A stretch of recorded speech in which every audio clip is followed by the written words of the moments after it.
This is not an episode for guys who are starting from zero. If you've never been on a date, this one's not for you yet. This is for the intermediate or advanced guy, the guy who's put in some work, read the books, done the approaches, maybe even had a solid run, and now you're wondering if it's worth continuing or if the game is genuinely broken.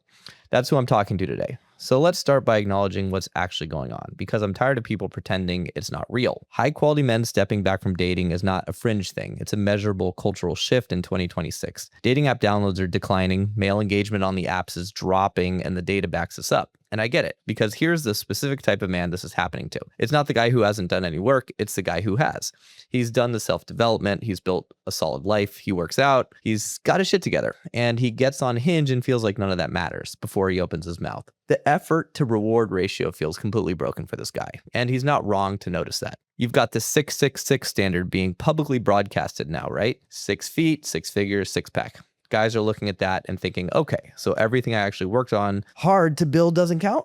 Then you've got the app environment where the top 10% of men get 80% of the matches. And even those guys have conversion rates that would make a sales team quit. Then you've got the social media ecosystem where female preferences are being performed publicly in a way that's never existed before in history. It's not one thing, it's a stack. The effort problem, the standards problem, the app problem, all hitting at the same time.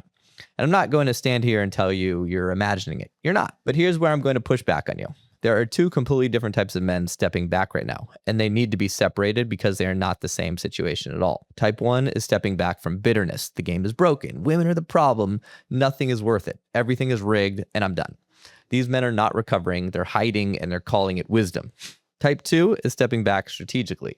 They've looked at their current approach honestly, and they've recognized that they're doing a bunch of shit that's not working. So they're pausing to rebuild. Different approach, different environment, different version of themselves in it. These men are making the right call. The problem is, from the outside, these two guys look identical. Both of them are not dating right now. Both of them would tell you they're stepping back from dating, but one of them is in a trap and doesn't know it. The other one is in a cocoon. So I'll ask you directly, which one are you? Be honest, not what's the better story about myself honest, actually honest. Because here's the tell, if you've spent more time in the last 6 months analyzing why the game is broken than you have actually changing something about your approach, you already know the answer.